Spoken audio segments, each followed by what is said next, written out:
अऊज़ु बिल्लाहि मिनश शैतानिर रजीम।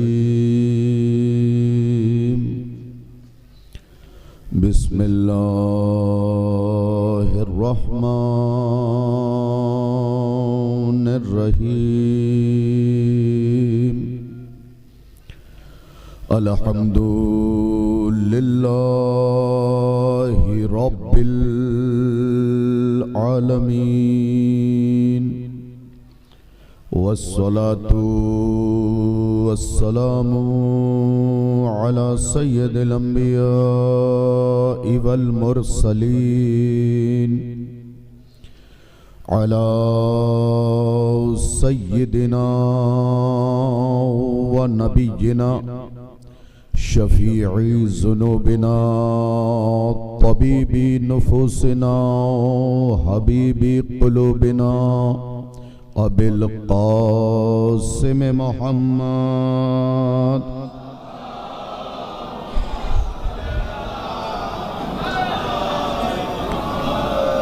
वालिहि तय्यबीन अत्ताहिरीन अल-मासूमीन अल-मज़लूमीन वलअनतुल्लाहि अला आदाइहिम अजमईन गासिबी हुकूक़िहिम मुनकिरी फ़ज़ाइलिहिम व मनाक़िबिहिम व अतशिहिम व विलायतिहिम व असरारिहिम। अम्मा बअदु फ़क़द क़ाल अल्लाहु तबारक व तआला फ़ी किताबिहिल करीम बिस्मिल्लाहिर रहमानिर रहीम व आती ज़ल क़ुरबा हक़्क़हु। सलावत भेजे मोहम्मद व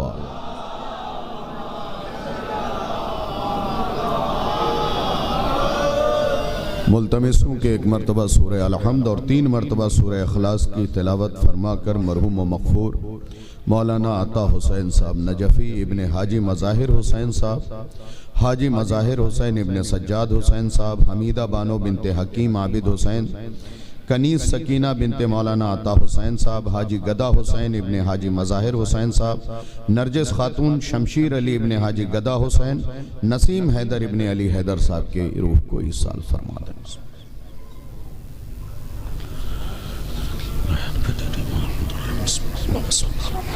बिस्मिल्लाहिर्रहमानिर्रहीम अल्हम्दुलिल्लाहि रब्बिल आलमीन अर्रहमानिर रहीम मालिकि यौमिद्दीन इय्याका नअबुदु व इय्याका नस्तईन सिरातल लज़ीना अनअमता अलैहिम गैरिल मग़ज़ूबि अलैहिम वलद्दाल्लीन। बिस्मिल्लाहिर्रहमानिर्रहीम क़ुल हुवल्लाहु अहद अल्लाहुस समद लम यलिद व लम यूलद व लम यकुल लहु कुफुवन अहद। बिस्मिल्लाहिर्रहमानिर्रहीम क़ुल हुवल्लाहु अहद अल्लाहुस समद लम यलिद व लम यूलद व लम यकुल लहु कुफुवन अहद। बिस्मिल्लाहिर्रहमानिर्रहीम क़ुल हुवल्लाहु अहद समद लम यलिद व लम यूलद व लम यकुल लहु कुफुवन अहद।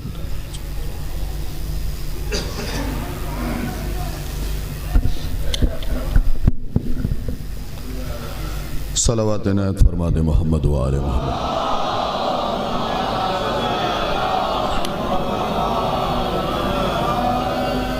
सामीन मुकर्रम हाज़िरीन मजलिस, मैंने सूरह असरा से 27वीं आयत की तिलावत का शरफ हासिल किया है। यह सूरा कुरान मजीद में 17वें नंबर पे मौजूद है। इससे पहले 16 सूरे तरतीब के एतबार से लिखे हुए हैं और ये जो है तरतीब नुज़ूली नहीं है, तरतीब ज़ाहिरी है। इसके बाद 97 सूरे कुरान मजीद में मजीद तहरीर किए गए। इस सूरे में 111 आयात, 12 रुकू, 1560 कलिमात, 6440 हुरूफ हैं। यह सूरा मक्के में नाजिल हुआ है। यह सारी बातें इसलिए बता देना चाहता हूं ताकि नई नस्ल कुरान की तरफ मुतवज्जे हो, इसलिए कि कुरान परवरदिगार का वो कोड है जिसे आज तक कोई डिकोड नहीं कर सका।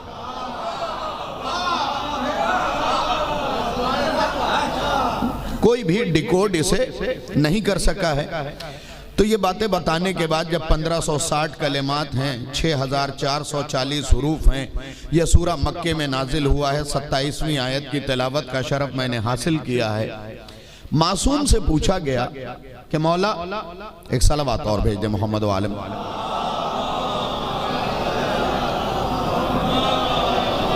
इधर आओ जरा समझ। उलमा की इजाजत के साथ गुफ्तगू यहां से शुरू करता हूं। शोरा से बेहतरीन तवज्जो चाहता हूं, क्योंकि आपके अशार को मैंने बहुत तवज्जो से सुना है ना। तो मौला से पूछा गया, मौला सूरह बनी इसराइल पढ़ने का फायदा क्या है? सबसे पहले तो बनारस ये जान ले कि यह सवाल मौला से किया गया है, बाबा से नहीं।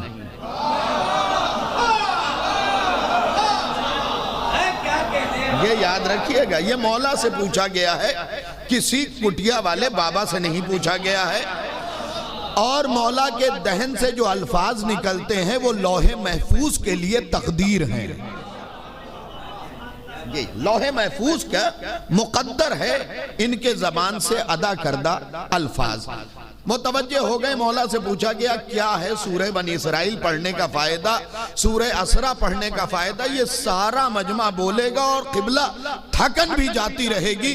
मौला ने मुस्कुरा के फरमाया कि जो सूरह असरा की तिलावत करेगा खुदा उसे तब तक मौत नहीं देगा जब तक मेरे आखिरी बेटे का चेहरा न देख ले।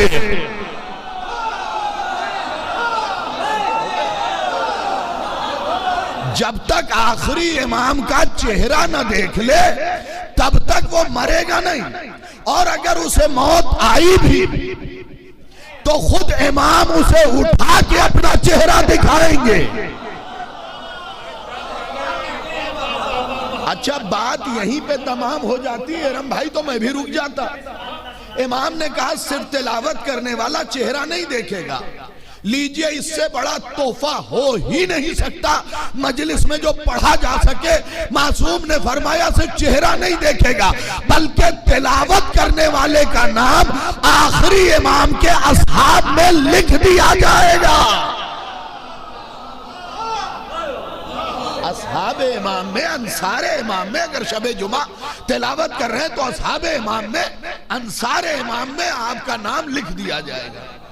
अब जो काबिले एतराज बात है, हो सकता है मेरे जाने के बाद, ऐसे तो सब बनारस वाले हैं भाई, कुछ ऐसे हैं जो अहले बैत से दूर हो गए, वो बनारस के।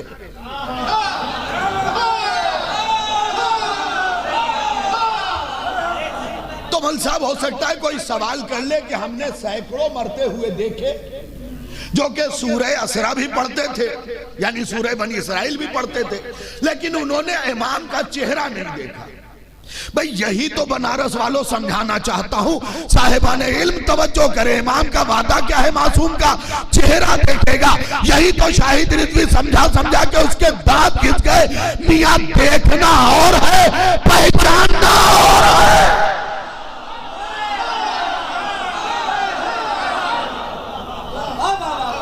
देखना और है, साहिबाने इल्म बोले, देखना और है, पहचानना और है। भाई जुमले पे जुमला पढ़ दूं और हमले पे हमला भी।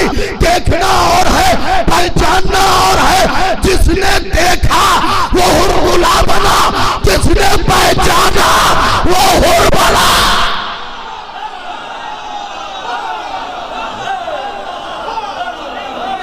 देखने और पहचानने में फर्क है, देखने और पहचानने में फर्क है। याली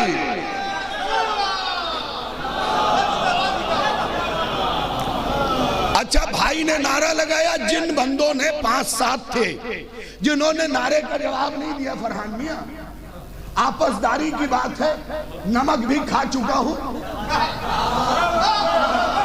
यही पूछ के मौलवी साहब बात खत्म कर दूंगा। देखिए, अगर फरहान मियां से दुश्मनी है बात बन जाएगी, हजरत रम साहब से दुश्मनी है बात बन जाएगी, मातमदार साहब से दुश्मनी है बात बन जाएगी, मेहदी रजा भाई से दुश्मनी है बात बन जाएगी, शाहिद रिजवी से दुश्मनी है, बात बन जाएगी, बिगाड़ कर लेंगे, जन्नत के इम्कानात पाए जाते हैं। लेकिन जिस घराने का जिक्र है ना, उस जिक्र से कभी बिगाड़ ना होने पाए, वरना लिखी जन्नत भी मिटा दी जाएगी। लिखी जन्नत भी मिटा दी जाएगी।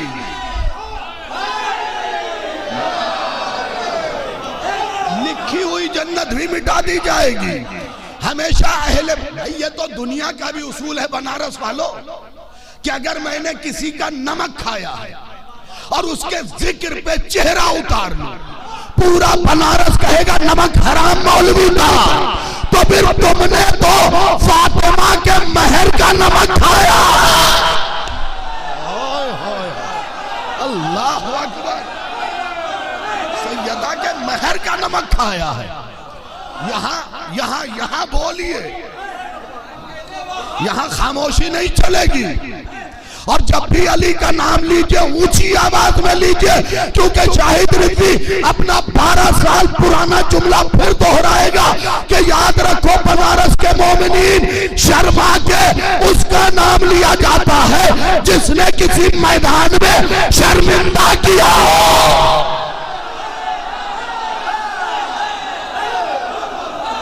जिसने किसी मैदान में शर्मिंदा किया,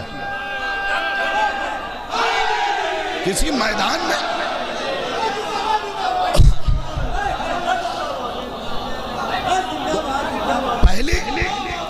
पहली फजीलत क्या है? इमाम का चेहरा देखेगा। देखने के लिए शर्त ये नहीं कि पहचान भी ले, कहीं ये शर्त नहीं है। और हुजूर वाला खुदा की कसम खा के कह रहा हूं, पहचानने के लिए इन आंखों की जरूरत नहीं है, चाहे इतनी बड़ी हो या इतनी बड़ी हो,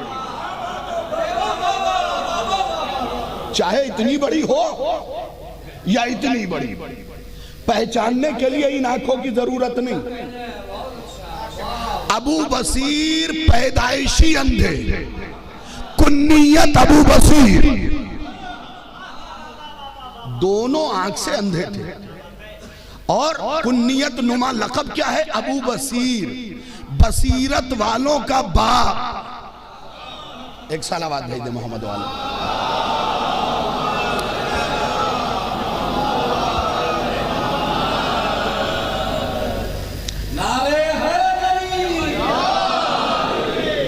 कैसे? एक और सलावत इनायत फरमा दे मोहम्मद।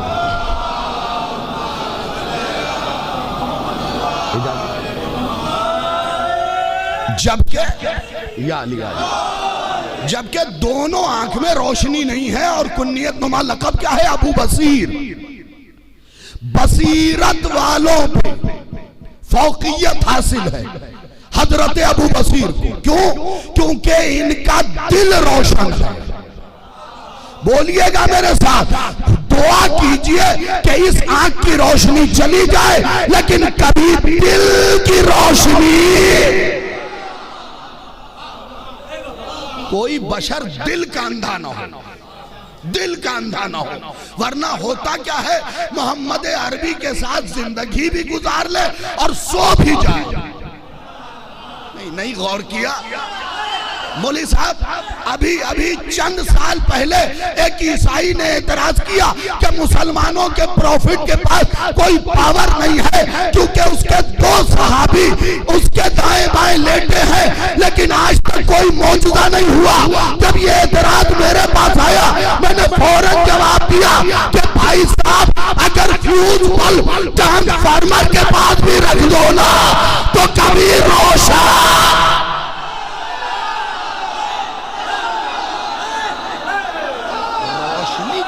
जरूरत है, रोशनी के लिए जरूरत है।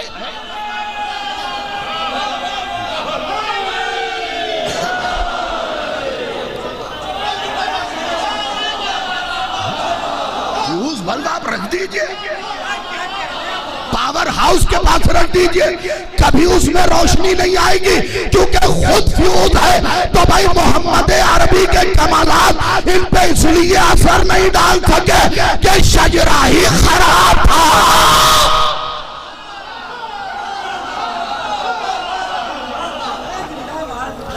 पहली फजीलत मैंने आपकी खिदमत में बयान करी सूरह बनी इसराइल की। दूसरी फजीलत फवाइदुल कुरान नामी किताब में यह फजीलत लिखी है सूरह बनी इसराइल की कि अगर कोई शख्स सूरह बनी इसराइल सूरह असरा किसी बर्तन पे लिख के ऐसे बच्चे को पिला दे जो बोल ना पाता हो, ततलाहट हो जबान में, तो उसकी जबान साफ हो जाएगी, ततलाहट जाती रहेगी। और उसमें आखिर में लिखा है कि ऐसे बच्चे का दिमाग कभी कमजोर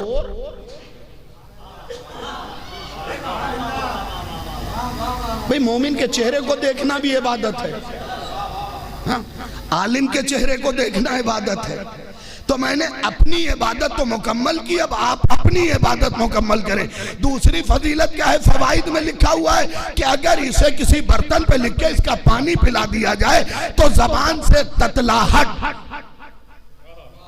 जिस बच्चे की जबान साफ नहीं है वो बोलने लगेगा साफ। बात यहीं पे मासूम ने तमाम की होती, मैं भी रुक जाता। इमाम ने कहा सिर्फ बात नहीं करेगा, बामाना करेगा। भाई आप तो नुक्ता समझे, बामाना। फिर से सुन लीजिए, बामाना।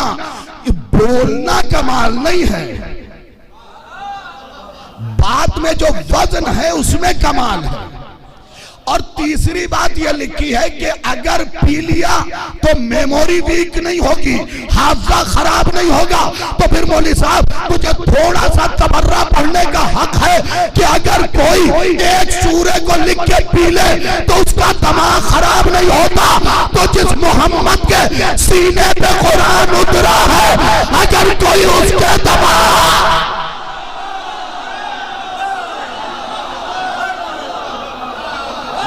दिमाग पे शक करे,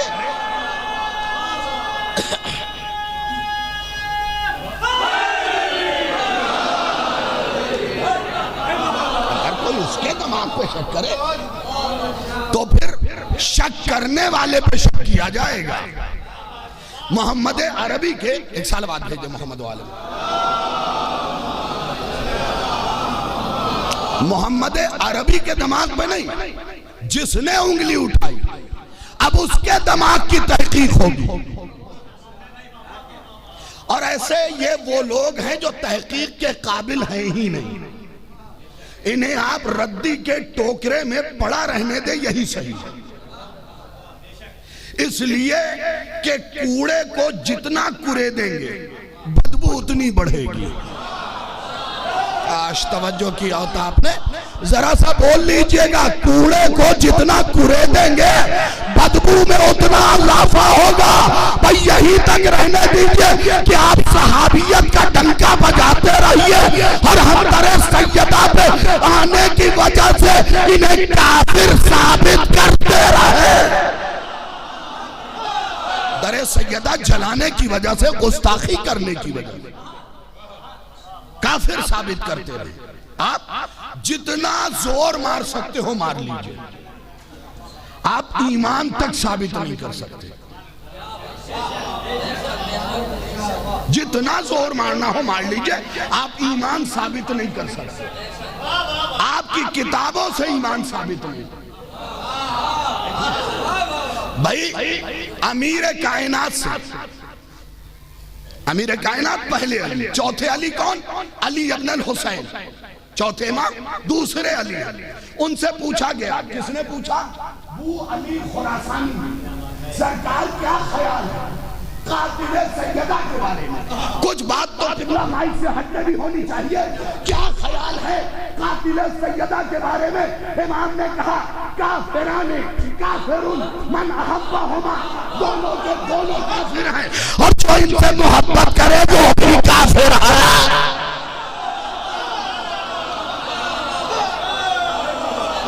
दोनों के दोनों काफिर हैं और जो इन दोनों से मोहब्बत करे वो भी।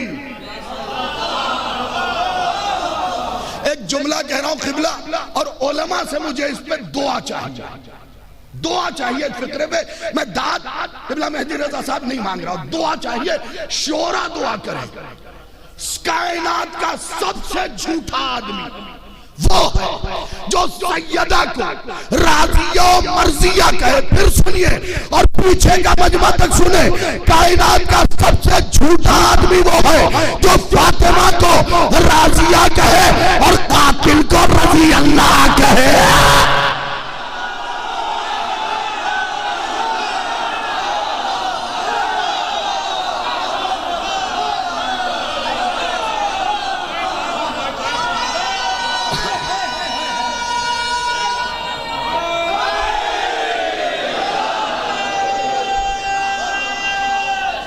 सबसे झूठा आदमी अल्लाहुम्मा सल्ली अला कायनात का सबसे झूठा आदमी वो जो सैयदा को राज़िया मर्जिया कहे और कातिल को रज़ी अल्लाह कहे। क्योंकि अल्लाह सलामत रखे, आयतुल्लाह वहीद खुरासानी को जब उनसे पूछा गया कि क्या दोनों बराबर हो सकते, उन्होंने कहा रात और दिन का क्या मुकाबला।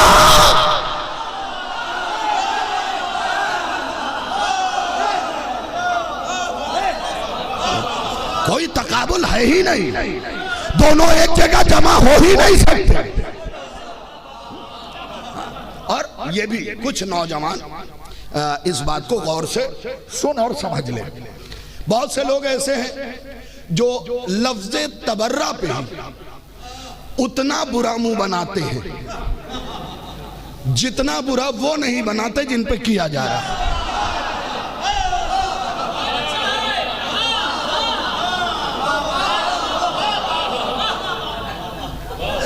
और एक बात और है, कहते देखिए वो ऐसा है ना मुसाहब नाम लेके ना। देखिए ये सोच सबसे पहले इब्ने तैमिया ने दाखिल की हमारे मजहब में। उसके बाद कुछ लोग तो है उड़ती पतंग लूटने के आदि।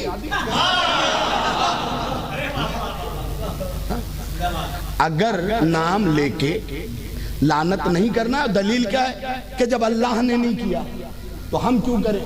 तो अल्लाह ने आयत सलवात में भी नाम नहीं लिया।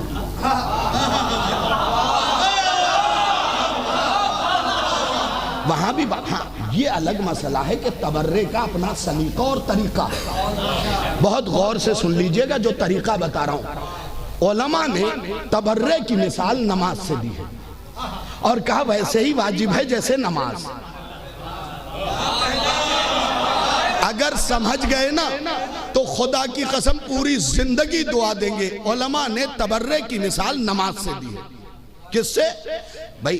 बकिया चीजें भी वाजिब है, रोजे से दे देते, हज से दे देते, ज़कात से दे देते, खुम्स से दे देते, जिहाद से दे देते, ये नमाज ही से क्यों दिया? अब जरा सा तफसील की तरफ आइए। सुबह की नमाज वाजिब, ज़ोहरैन यानी ज़ोहर और असर, मगरिब और इशा, 5 वक्त। हम 5 नमाजें 3 वक्त में पढ़ लेते हैं। क्यों नमाज से मिसाल दी? सुनिए, सुबह की नमाज हम पढ़ते हैं जोर से, ऊंची आवाज में। भाई पढ़े लिखे लोग तो बोले सुबह की नमाज हम पढ़ते हैं जोर से, जोहर की पढ़ते हैं आहिस्ता, फिर असर की आहिस्ता, फिर मगरिब की 2 जोर से 1 आहिस्ता, फिर ऐशा की 2 जोर से 2 आहिस्ता। अभी नहीं समझे उलमा ने तबर्रे की मिसाल नमाज से क्यों दी नौजवानों? ताकि जमाना समझ ले जहां जोर से करना है वहां आहिस्ता न करना, आहिस्ता।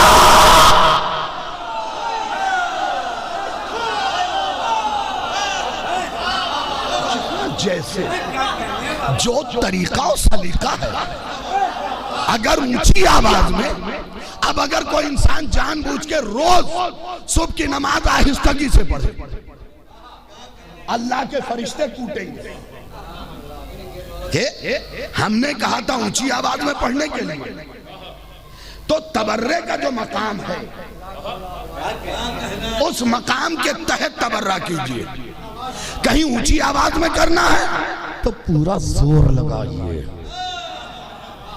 इसलिए कि कम अहमियत नहीं। हदीस सुन लीजिए, वसाइल शिया में भी लिखी है, बिहार में भी लिखी है, दोनों जगह ये हदीस है। मासूम फरमाते मल्लानल जिब्त व तागूत लानतन वाहिदा, अगर किसी ने कातिल सैयदा पे एक बार लानत की, कतबल्लाहु लहु सबीना अल्फा अल्फा मल सबीना अल्फा अल्फा हसनतिन वहाँ महान हो, सबीना अल्फा अल्फा सय्यातिन व रफा लहू सबीना अल्फा अल्फा दरजतिन।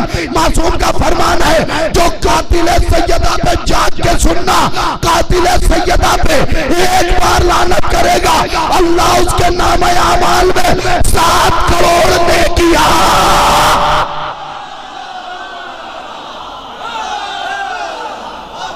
सबीना अल्फ 70,000 को 1000 से ज़र्ब दीजिए, हो गए करोड़ों में मामला।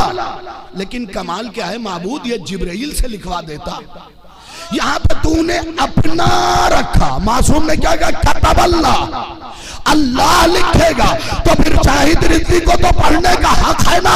जनाबे वाला लिखेगा कौन, अल्लाह, यानी लिखवाएगा ही, लेकिन हुक्म किसका होगा, खुदा का। मिटाएगा कौन, खुदा के हुक्म से। तो फिर मुझे कहने का हक है कि जब अल्लाह लिख दे उसे कोई मिटा नहीं सकता, और जिसे खुदा मिटा दे उसे कोई दिखा नहीं सकता। खुदा का लिखा कोई मिटा नहीं सकता,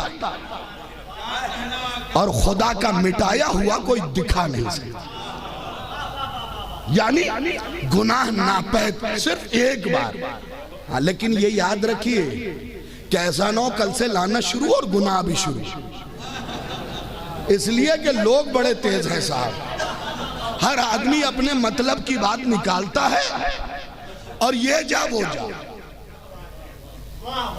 तो कभी कभी रुक के वजाहत कर देनी पड़ती है बात कि लानत का मतलब ये नहीं कि कल से गुनाह शुरू कर दिया। एक जुमला पढ़ता हूं, एहसास का जुमला है मौलवी साहब। 1000 साल जहन्नम की सजा से कड़ी सजा है गुनहगार के चेहरे को देख के अली का चेहरा मोड़ लेना।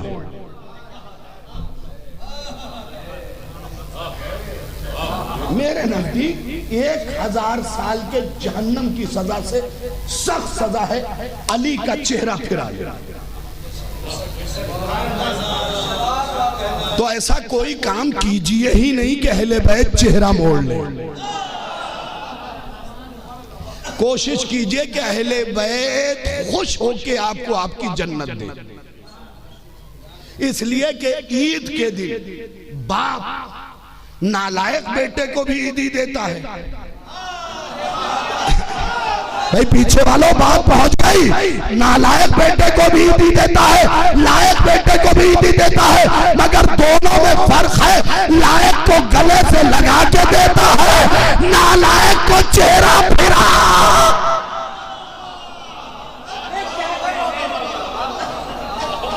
कोशिश कीजिए कि अहले बैत से जन्नत यहां लग के लीजिए, यहां लग के लीजिए। बात यहां तक आ गई, जल्दी से 2 फिक्रे सुन लीजिए, क्योंकि बहरहाल वक्त ज्यादा हो गया है और सरकारे मूसे काजिम तक भी मुझे आना है। तो फिर मैंने बीबी सैयदा की बात क्यों छेड़ी? इसी मौजू में दाखिल है सरकार का किरदार। क्योंकि बनारस वालों, हक के सैयदा पे बोलना आसान काम नहीं है। हक के सैयदा पे वो बोले जिसने अपने भाइयों का हक ना खाया हो। भाई भाई भाई मेरी बात से सहमत नहीं है। अगर बहन की मीरास पे कब्जा किया है तो लानत पहले तुम्हारी तरफ आएगी।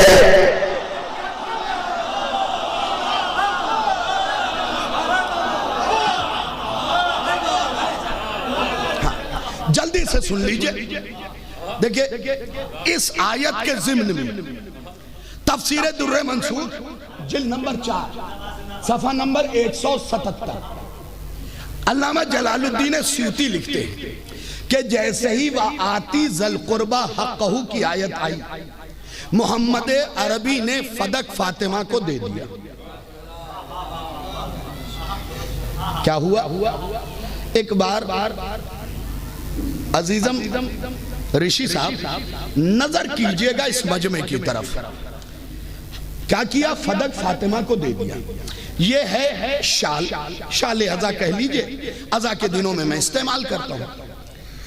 मेरा और इरम भाई का अल्लाह ना करे झगड़ा हुआ है शाल अज़ा। सारे बनारस ने समझाया, ना ये माने ना मैं माना, क्योंकि भाई शाल जब मेरी है तो मैं मानू कैसे। मामला चला गया कोर्ट में। महीनों बाद जज साहब आए और आने के बाद का टोपी इरम साहब की है। भाई अब भी बनारस नहीं समझेगा तो मैं क्या करूं? झगड़ा था शाले अज़ा पे, जज ने कहा टोपी इरम साहब की है। यही तो दरबार में हुआ। भाई फदक मीरास थोड़ी है, हक में फातिमा है। अल्लाह अकबर।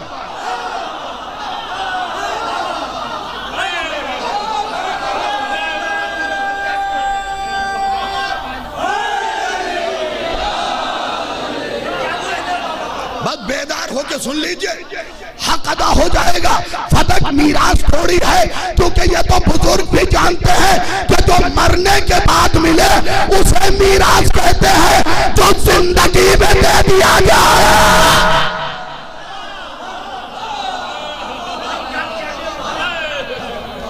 भाई बात किस पे थी? मिसाल दे रहा हूं, शाल पे। जज साहब ने फैसला किस पे दिया? अगर बनारस भी आज मसल नहीं समझा तो इसके बाद मिंबर से ये मसल नहीं बयान करूंगा। भाई झगड़ा फैसला, बेदार रहिएगा बनारस वालों। इसी को तो कहते हैं अंधी नगरी चौपट राजा।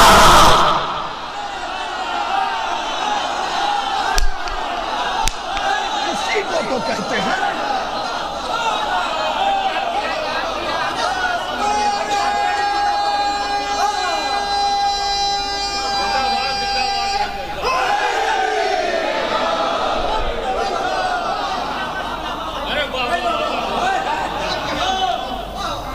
इसी को कहते हैं अंधी नगरी चौपट राजा। अच्छा इंसाफ से बताइए, एक और पेश करता हूं। झगड़ा इसी शाल पे था। मैं ये बताने की जरूरत नहीं, मेरे हाथ में मेरा है, ठीक है। इन्होंने दावा कर दिया। चलिए साहब, बात कोर्ट की है। ये बताइए, इसका जब फैसला होगा मैं जज बन सकता हूं?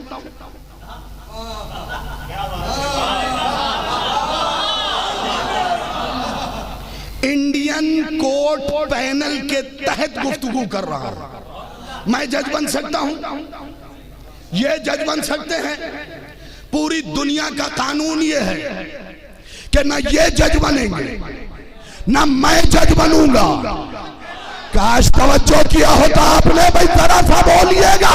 अब ये बताइए, दावा फदक पे था, जिसने कब्जा किया वही कमबख्त जज बन गया।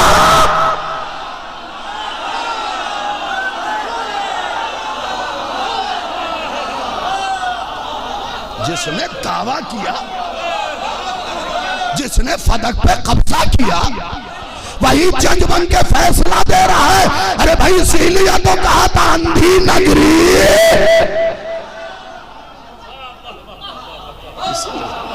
इसीलिए तो मैंने कहा।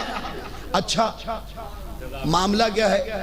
अभी जब 36-37 मजलिस से मैंने फदक पे पढ़ी तो कुछ अपने वाले भी और कुछ छोटी सीन की तरफ से भी फोन आया।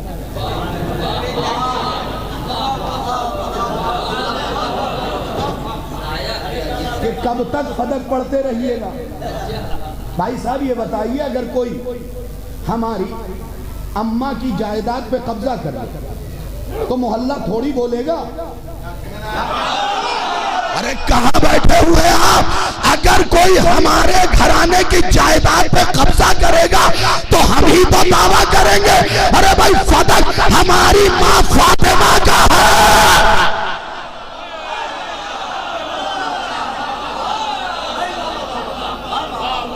शफीए रोजे जजा का है। कायनात का हर शिया जिसकी दुआ से बाकी है। अब कभी कभी बनारसी लहजे में भी मैं गुफ्तगू करता हूँ, सुनिए।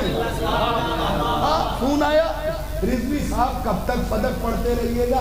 अरे छोटा सा बाघ ही तो था। और थोड़ा सा सलीस कर दूं उसकी गुफ्तगू को यहाँ की जुबान में दोहराऊं तो छोटा सा बाघ ही तो था। छोटा सा बाघ ही तो था, फिर लहजे में ही सारा जवाब छुपा हुआ है।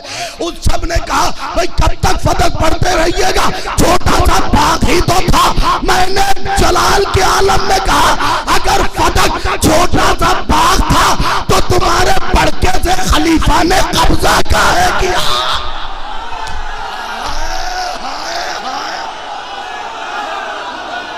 अगर फदक छोटा सा बाघ था,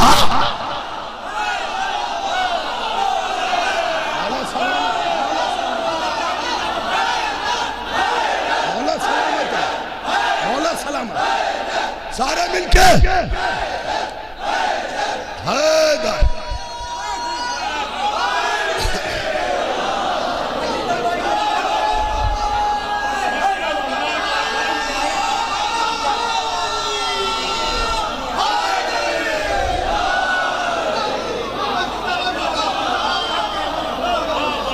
अगर फदक छोटा सा बाघ था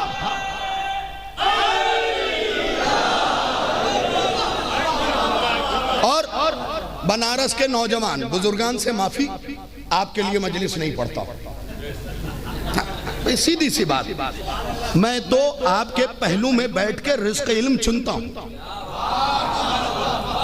और पढ़ने लिखने वाले लड़कों को एक बात बता दूं बेटा, जरूरी नहीं कि किसी यूनिवर्सिटी का माहिर हो तभी अच्छी बात बताए। कभी कभी 50 साल के इल्म पे 1 बरस का तजुर्बा भारी होता है। मिसाल दे देता हूं, बगैर मिसाल के तो नौजवान कहां समझेंगे। एक गांव से एक बच्चा पढ़ने गया, MBA वगैरह सब करके लौटा। देखिए, पढ़ने के साथ साथ तहजीब को स्कूल में न छोड़िए। वो डिग्रियां रद्दी हैं जिनमें तहजीब शामिल नहीं है। आप चाहे जितने बड़े आदमी बन जाइए। तो लौटा बहुत ढेर सारी डिग्रियां लेके, भाई ग्रेजुएशन किया, ये किया, वो किया, सब करके लौटा, ब्रीफकेस भर के डिग्री। देखता क्या है, गांव में जितने लोग हैं एक बड़े मियाँ से मशवरा लेते, और बड़े मियाँ हैं अंगूठा टेक, अंदर से जला और धीरे धीरे जलने वालों की फौज बनाई। अच्छा, जलने वाले भी खूब हैं साहब, जल भी रहे होते पता भी नहीं चलता।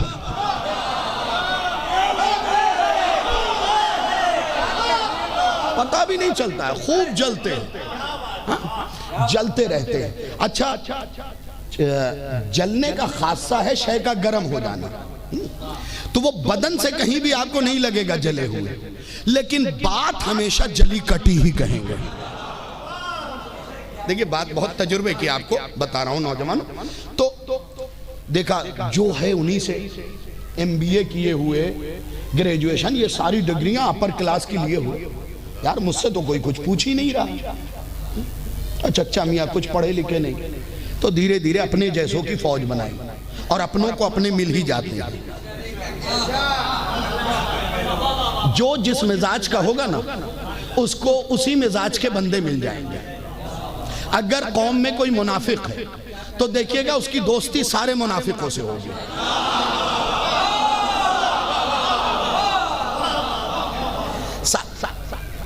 अपने अपनों को ढूंढ लेते हैं।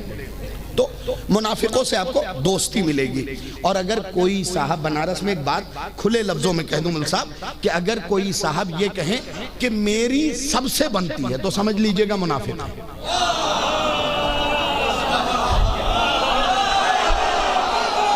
भाई बात नहीं पहुंची। अगर कोई कहे मेरी दोस्ती पूरे बनारस से है, समझ लेना मुनाफिक है, क्योंकि सच्चा होता तो कोई तो चलता।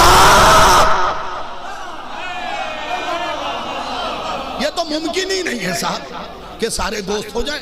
तो खैर साहब अपने जैसों की फौज उसने इकट्ठी की। एक दिन आया कि चलो चच्चा को, बड़े मियाँ को जलील किया जाए। बैठ गया और चच्चा कैसे हैं? अब चच्चा मियाँ हुक्का पी रहे थे, पाइप मुंह में रखा, एक गुड़गुड़ाहट ली, कहा हाँ बेटा ठीक है। कहने लगा चच्चा एक सवाल था।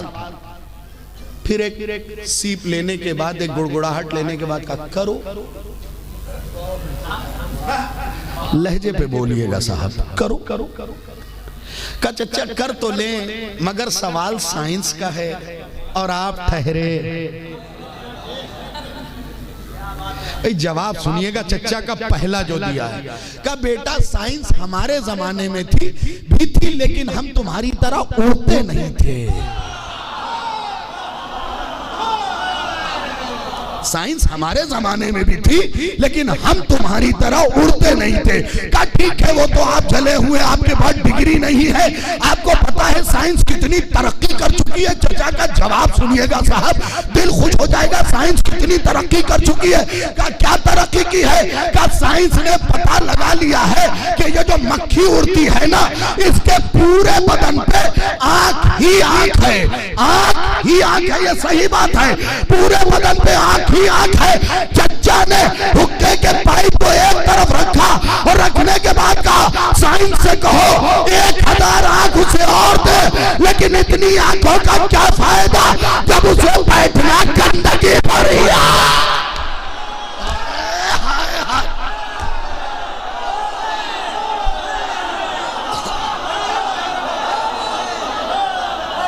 इतनी आंखों का क्या फायदा?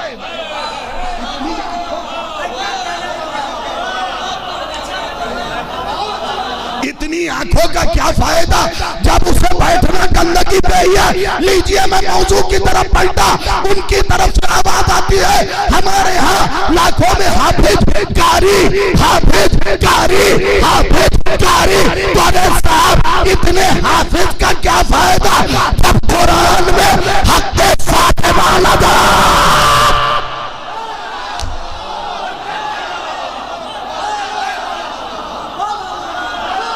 इतने हाफिज का क्या फायदा? बिल्कुल वैसे ही जैसे मक्खी के इतने आंख का क्या फायदा। मौला सलामत रखे आप लोगों को। जैसे मक्खी के इतने आंखों का कोई फायदा नहीं, वैसे ही तुम्हारे इतने हाफिज का कोई फायदा नहीं। अगर कुरान में तुम्हें हक़ सैयदा नजर ना आए, कुरान में तुम्हें हक़ सैयदा नजर ना आए, और मेरे बच्चों याद रखना ये सैयदा की एक प्रॉपर्टी नहीं। साहिब मोजम ये लिखते हैं कि फदक बाग को नहीं कहते, एक मुकम्मल शहर को कहते हैं। और शहर किसे कहते हैं? जिसमें जरूरत की हर चीज मौजूद हो। हाँ, उस शहरे फदक में एक बाग भी था। इसके अलावा बीबी की 7 प्रॉपर्टीज और थी। अवाफ, दलाल, बुरका, साफिया, हसना, मीसब, बेरे उम्मे इब्राहिम प्लस फदक। कितनी हो गई? 8। तो बकिया 7 का नाम वो क्यों नहीं लेते? ये तो दुनियादारी से भी आप समझ सकते हैं। एक वालिद बुजुर्गवार के 4 बेटे, बड़े वाले को अपनी जमीन के सारे मामलात पता है। छोटा वाला जब किसी को दिखाता, वो देख रहे हो वो जो है वहीं तक है। लोगों ने पूछा भाई दोनों एक ही बाप के बेटे? का असल मामला यह है कि हमने कागज पढ़ा, साथ बकिया जागीर का नाम क्यों नहीं आता? उनके साथ वही बिहेव हुआ जैसे इस हुकूमत में मुसलमान इलाकों के नाम के साथ हो रहा है।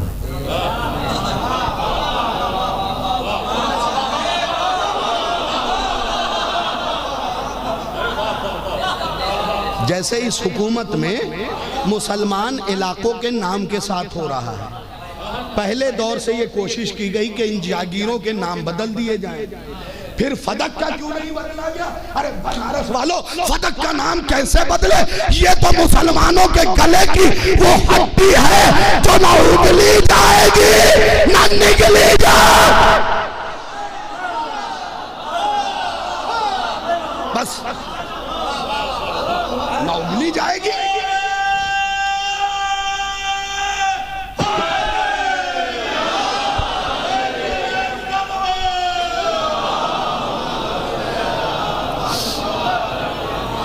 बस मैं अपनी गुफ्तगू को, ये फदक मुसलमानों के गले की वो हड्डी है। आपको याद है अबुल आला मौदूदी का नाम तो सुना होगा, खिलाफत व मुलूकियत वाले। कई ममालिक का दौरा जब करके आए तो जोश मियां यानी जोश वली हवाही साहब मिलने के लिए गए। दोस्ती थी, याराना था। कहने लगे वो जोश, कई मुल्क का दौरा करके आया हूं, अटैची भर भर पैसा लाया। कहा तो मैं क्या करूं, मैं क्या करूं? कहा वो जाओ अपनी कौम के पास बैठ कर फदक का हिसाब लिख के लाओ, हम कीमत दे के अपनी जान छुड़ाएं। अगर ये जवाब न देते ना जोश, तो फिर मैं उन्हें जोश नहीं मानता। खुदा की कसम खा के कह रहा हूं, का हिसाब करके फदक का लेके आओ, हम पूरा पैसा अदा करेंगे, अपनी कौम का जान छुड़ाएंगे। जोश वाली आबादी खड़े हुए, हाथ पे हाथ मार के कहा, फिर जमल वाली का महर भी बता दो, हम भी अपनी जान।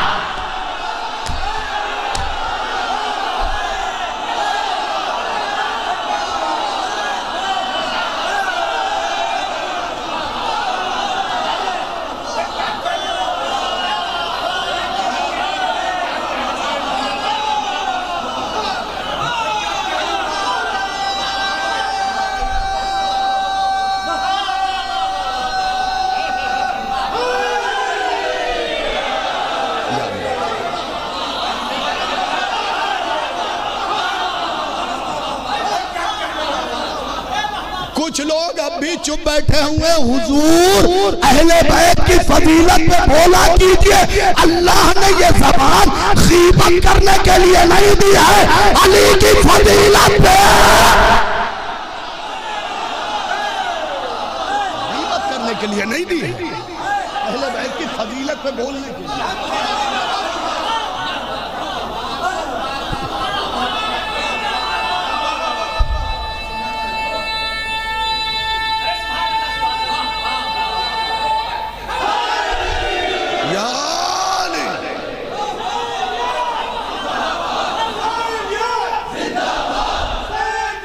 जिंदाबाद जिंदाबाद।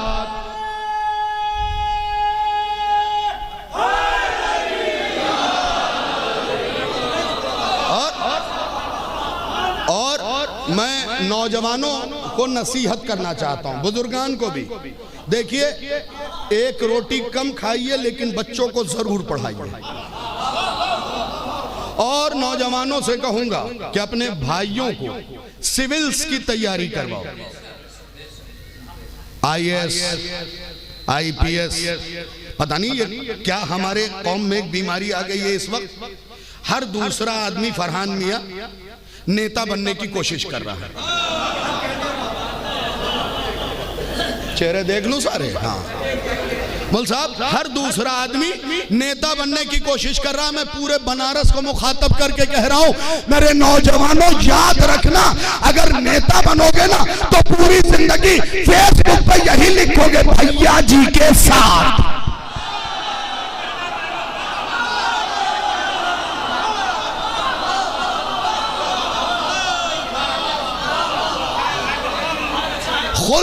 साबित करो।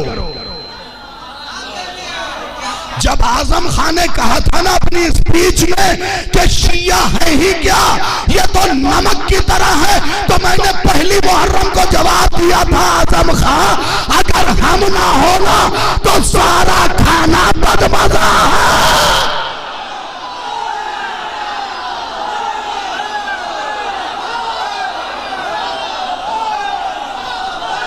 कोई मजा नहीं है।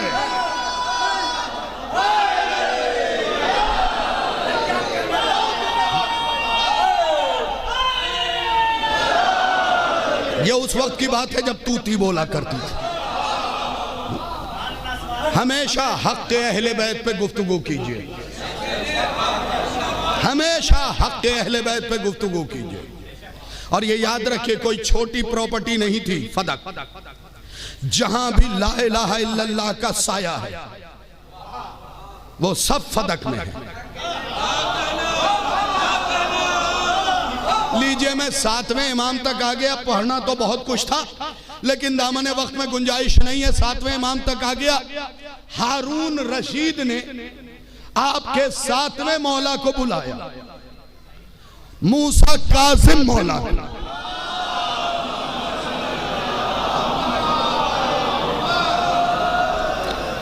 जैसे फिरऔन के दरबार में मूसा गए थे, फिरऔन ज़मा से भी बदतर के दरबार में हजरत मूसा गए। लेकिन जो लफ्ज खवावंद शाह ने लिखा है सुन्नी है। सरकार मूसा काजिम पे चंद सुतूर लिखे, उसमें मुल साहब एक जुमला लिखा है उसने, इमामुन मिन अइम्मतिल मुस्लिमीन। सुन्नी होके लिख रहा है 7वें इमाम के लिए कि इमामुन मिन अइम्मतिल मुस्लिमीन। ये जो 7वें इमाम है वो मुसलमानों के इमाम में से। अब ये बताओ हमारा वाला कर्जा तो ले लिया, हटाओगे किसको?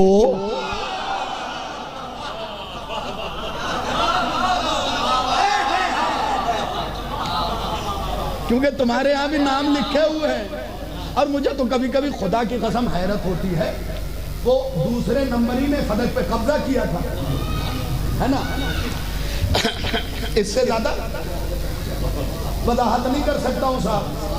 2 नंबरी ने कब्जा किया 2 नंबर से, उसी के मशवरे पे सारा मामला हुआ था। तो कब्जा जो उसने किया उसके बाद 99 हिजरी के करीब उमर इब्ने अब्दुल अजीज ने फदक वापस किया। मुहद्दिस दहलवी लिखते हैं कि फदक पे कब्जा हुआ ही नहीं था तो भैया वापस क्या किया।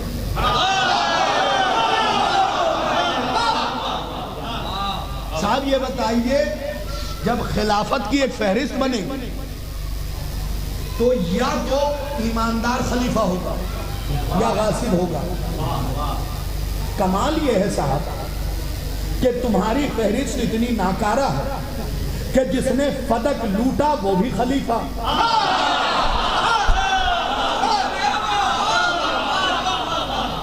कभी कभी हंसी भी आती है। तो सरकार को बुलाया, हवावंद शाह ने क्या लिखा, इमामुन मिन अइम्मतिल मुस्लिमीन, ये मुसलमानों के इमाम में से। आगे एक जुमला लिखा है, कहता जब भी इसके कातिल पे लानत करो तो अकेले हारून पे ना करो, हारून जैसों पे करो। भाई अब इससे आगे मैं पढ़ ही नहीं सकता। हारून जैसों पे करो तो फिर सिर्फ यजीद पे लानत नहीं होगी, यजीद जैसों।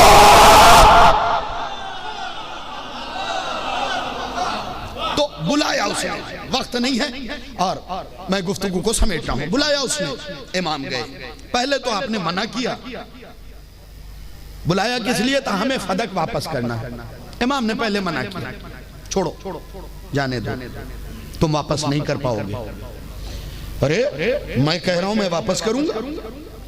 बहुत आहिस्तगी से इस हिस्से को सुना देता हूं। मैं कह रहा हूं मैं वापस करूंगा।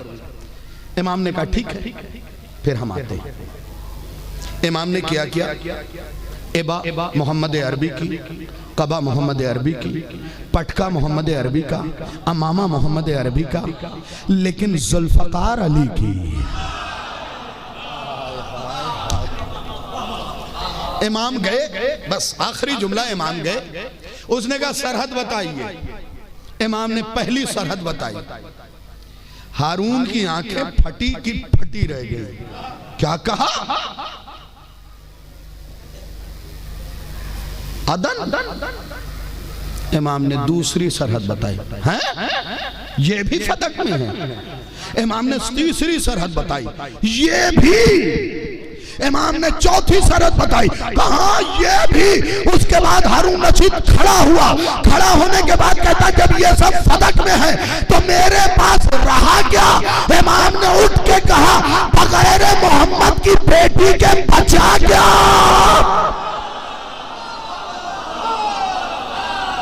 मोहम्मद की बेटी अगर हटा दी जाए तो बचा क्या? सिमट गई बात। दो मासूम की शहादत फदक की बुनियाद पे, जनाब सैयदा की भी शहादत और सातवें इमाम की भी शहादत।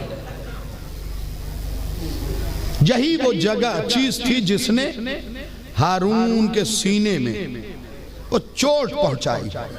इमाम ने भी बता दिया कि फदक किसी सरहद का नाम नहीं, ला इलाहा इल्लल्लाह का साया जहां भी है वो सब फदक। कभी इंशाअल्लाह हयात ने साथ दिया तो बताऊंगा कि फदक की आमदनी कितनी थी, फदक किसके किसके हाथ में गया, क्यों गया, किस वजह से भेजा गया। एक तवील मौजू है। बहरहाल आज के लिए इतना काफी है। ये वो मजलूम इमाम है। बनारस वालों एक गुजारिश कर रहा हूं, उलमा बैठे हैं बताएंगे। मौला को 23 रजब को जहर दिया गया है। शर्मा के न रोइएगा, 23 रजब को जहर दिया गया है। 25 रजब को शहादत हुई। आगे जो पढ़ने लगा हूं ना, आज मैसेज की सूरत में आगे बढ़ाना, और 3 दिन बाद जनाजा उठाया गया।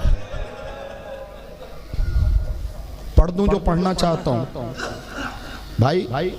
28 रजब को पुले बगदाद से जनाजा उठा।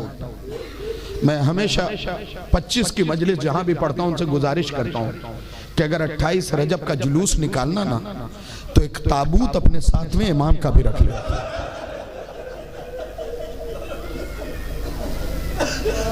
आज उठा रहे हो, फातिमा तुम्हारा शुक्रिया अदा करेगी, लेकिन कोशिश करना कि 28 को एक ताबू, क्योंकि 3 दिन तक पुले बगदाद पे ये जनाजा पड़ा रहा। किन किन मुसीबतों का तस्करा करूं।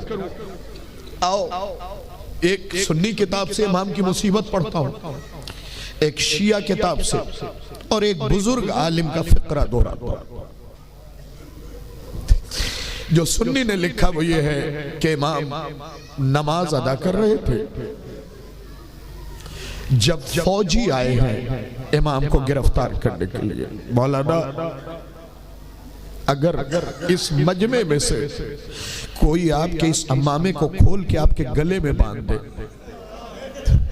आज के बाद आप चलती फिरती लाश हो जाएंगे। क्यों? मेरे दस्तार की बेइज्जती की।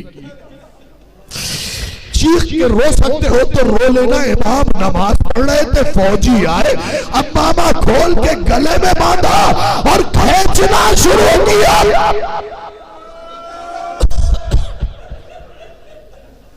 शर्मा के ना रोइएगा। यहां बैठा हुआ कोई आदमी शर्मा के न रोए, ऊंची आवाज में रोए, क्योंकि तुम उसमें रो रहे हो जिस घराने को रोने नहीं दिया गया। अम्मामा खोल के, अम्मामा खोल के नमाज पढ़ रहे थे उस वक्त इमाम। तुम्हें चीख क्यों नहीं निकली? मैं बताऊं, शायद मैं पहुंचा नहीं सका। उलमा बैठे, इनसे पूछिएगा। 2 इमामों को इस तरीके से ले जाया गया है। एक तुम्हारे पहले मौला अली,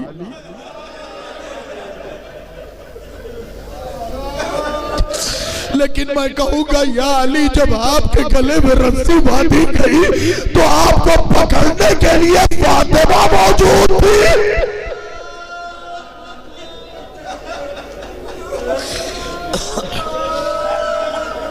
ताबूत बरामद होगा, आमादा हो जाइए रोने के लिए। ज़हरा के गरीब बेटे का ताबूत उठाता। सुनेंगे एक फिक्रा, मैं मसाइब जल्दी नहीं करता हूँ, एक फिक्रा सुना रहा हूँ। अली के गले में रस्सी बंधी, खुद कातिल कहता, जब लोगों ने पूछा कि तुमने अली के गले में रस्सी बांध के खींच लिया, तो उसने कहा मैंने खींचा, लेकिन अली खींच नहीं रहे थे। जब मैंने पलट के देखा तो देखा फातिमा पटका को ऊंची आवाज में गिरिया किया करो, सैयदा पटके को पकड़े हुए। वो कहता मैं गुस्से में पलटा, मैंने खुद से ताजिया ना लिया फातिमा के हाथ पे। अल्लाह, कोई जल्दी नहीं। सातवें इमाम के मसाइब सुने लेके चला। दो रिवायतें हैं, दोनों मैं बयान कर देता, मुझे तादाद से बहस नहीं है। 18 या 19 बेटियां थी मौला की। इमाम को जब ले जाने लगा ना, इमाम ने कहा मुझे इतनी देर के लिए छोड़ दे कि मैं अपनी बेटियों से मुलाकात कर लूं।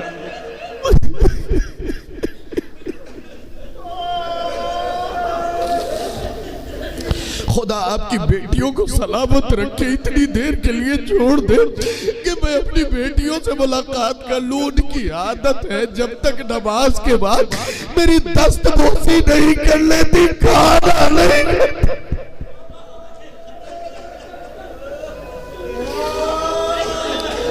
जमाना कितना बदला मैं आपको बताऊं। फौजियों ने इमाम से कहा, क्या कहा, सिर्फ जुमला सुनेंगे, मजलूमियत, कहा हम नहीं छोड़ेंगे जब तक कोई तुम्हारी जिम्मेदारी न ले। जुमले को जुमले से मिलाइएगा तब समझ में आएगा मजलूमियत क्या है। सातवें इमाम ने एक सर्द आह खींची और खींचने के बाद कहा अब मैं फातिमा का बेटा हूं, झूठ नहीं बोलता। तुम्हारी चीख नहीं निकली बनारस वालों, यही जुमला दरबार में फातिमा ने कहा था, मैं मोहम्मद की बेटी हूं, झूठ।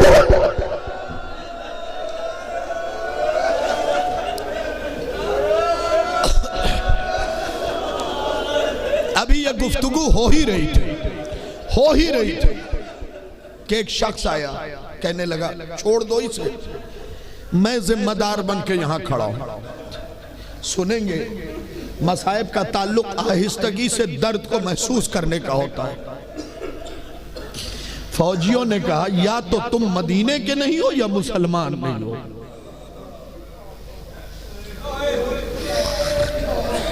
जिम्मेदारी जिसने ली थी उससे कहा या तो तुम मदीने के नहीं हो या मुसलमान नहीं हो। कहा यह सही कहा कि मैं मुसलमान नहीं हूं, यहूदी हूं, लेकिन मैं हूं ठीक इनके घर को छोड़ के 2 घर बाद मेरा घर है। मैं 14 साल से इनके पड़ोस में हूं, मुझे आज पता चला कि इसकी बेटियां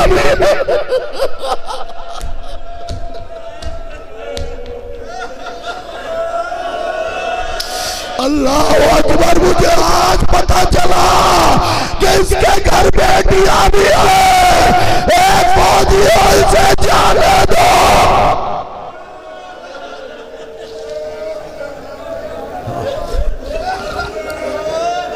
मेरे सातवें मौला के बहुत मसाइब है, बहुत।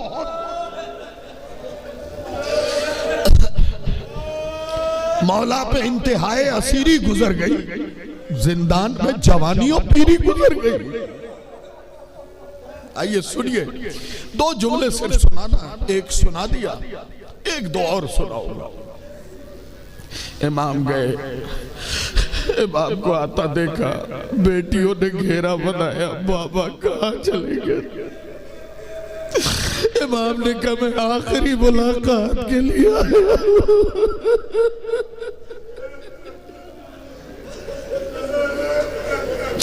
बस यही दुआ करो अगर कोई कैद में हो उसे रिहाई मिले, वरना जिसके भाई जिसके बेटे कैद में होते हैं ना, जिसकी बेटियां आजाद हो, बाप कैद में हो, बेटियां हर ईद के दिन मर जाती।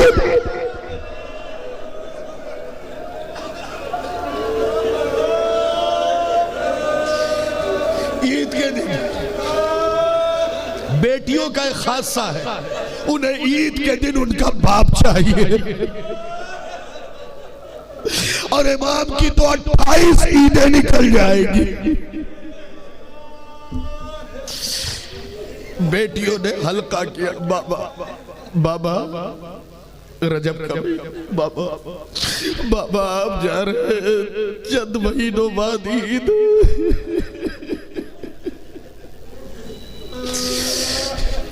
इमाम ने बेटियों की पेशानी को चूमा, सर पे हाथ फेरा, फिर फौजियों के सामने आए, ये गले में अम्मा ने खींचते हुए।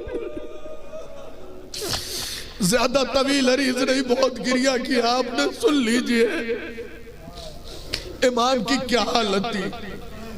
हालात अगर खराब हो ना, शहर में रहते हो आप, हालात खराब हो तो क्या दुआ करते पता है? कोई अपना न देख ले।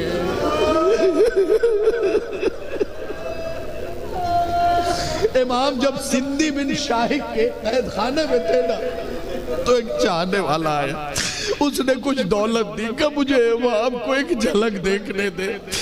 सिंधी बिन शाहिक ने मतमूरे का ढक्कन हटाया, उसने झांक के देखा तो पता है, चिल्ला के कहता है कि इसमें मेरा इमाम का, इसमें तो एक चादर पड़ी हुई है।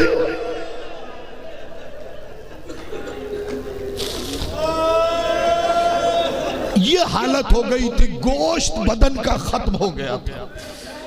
जब कुछ नजर ना आया तो उसने जिंदान का दरवाजा खोला, खोलने के बाद अंदर ले गया।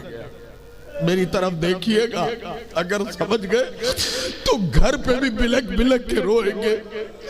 जैसे ही सिंधी बिन शाहिक अंदर गया, मेरे इमाम खड़ा नहीं हो सकता।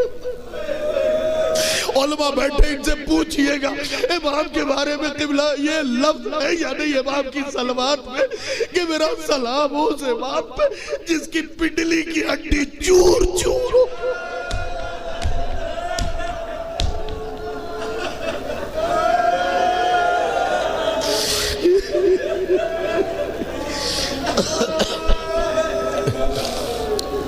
बस मुझसे पढ़ा नहीं जा रहा, आखिरी 1 मिनट सुन लीजिए। पिंडली की हड्डियां चूर चूर हो गई।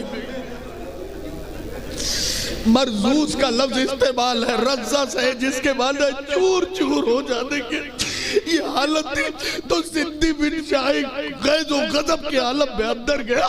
इसने अजियाओ देखा ना, ताओ जब हाथ उठाया ना इमाम को मारने के लिए, तो इमाम ने कहा न मार, चाहने वाला सामने।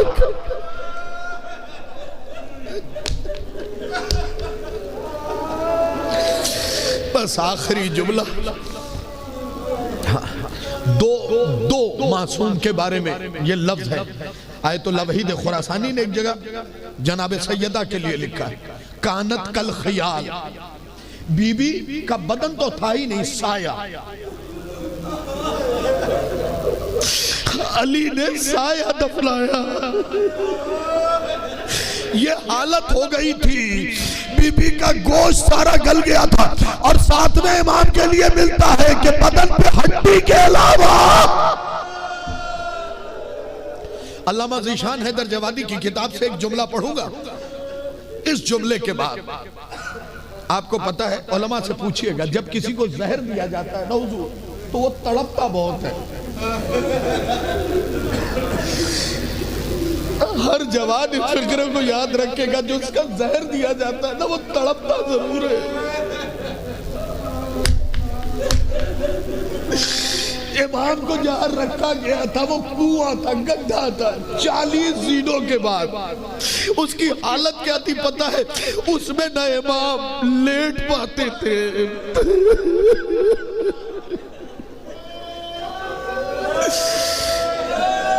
मैं नहीं पहुंचा सका, लेकिन मेरा वादा है सारी जिंदगी याद रखोगे।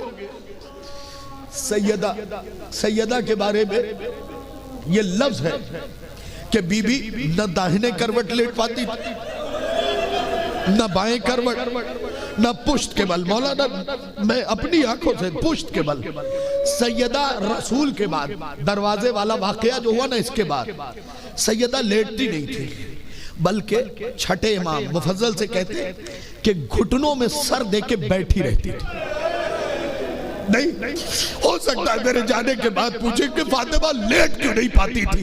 मैं आपको बताऊं, बाई करवट इसलिए नहीं लेट पाती थी कि पसलियां टूटी हुई थी, दाहिनी करवट इसलिए नहीं लेट पाती थी कि इतने ताजियाने पड़े थे कि बाजुओं में बर्फ, और पुश्त के बल इसलिए नहीं लेट पाती थी कि जो कील चुभी थी। तो जिसे बस 1 मिनट, जिसे जहर दिया जाता है ना, जिसे जहर दिया जाता है वो तड़पता जरूर है। दुआ मांगना इस फिक्रे पे, तड़पता जरूर है, और तड़पने के लिए जगह चाहिए। ए बनारस वालों, तुम्हारी कौम में 2 मजलूम ऐसे हैं जिनकी जिंदगी अजीब गुजरी। अरे 7वें इमाम के पास तड़पने के लिए जगह नहीं थी, और अब्बास के पास तड़पने के लिए बड़ा।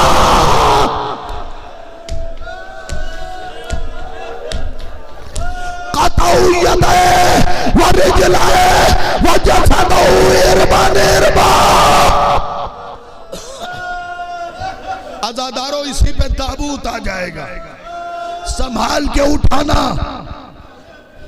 सिंधी बिन शाहिद मौला को रोज ताजियाने मारता था।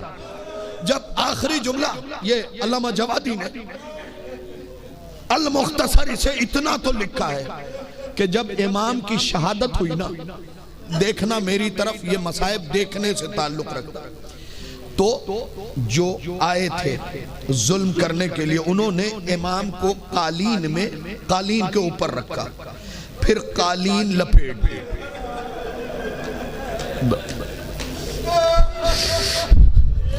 तुम अगर नहीं रो सको ना तो माफी मांग लेना। कालीन लपेट दी, उसके बाद चंद लोगों ने मिलकर